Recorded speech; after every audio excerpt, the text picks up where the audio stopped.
Hello and welcome back to freephotoshop.com and part 6 in our guide to preferences inside Photoshop Elements.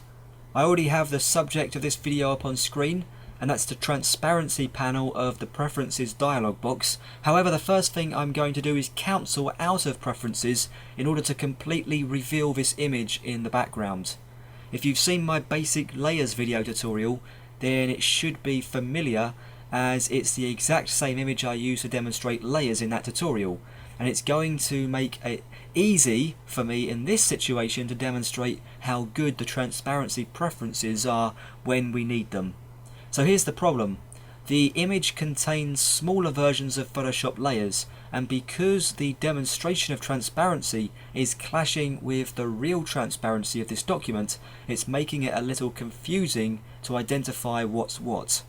So what I need to do is to change the color of the transparency grid associated with the document, and I can do that by hitting Control or Command K to open up preferences as always, and then Control or Command 5 on this occasion to open up the transparency panel. And here we see the grid colors that the current document is employing.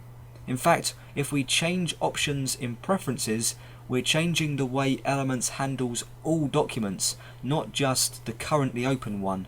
Just something to keep in the back of your mind. Now, to change the color of the transparency grid, we can just click the first swatch to open up the color picker, and we get the Adobe picker rather than the operating system one, thanks to the color picker preferences we set way back in the general panel video, which was the second video that we produced in this series, I believe. I'll take this opportunity to change the colour to red. Just any red will do, we're not going to be exact. And then once I've got some kind of red, then I'll click OK to accept it.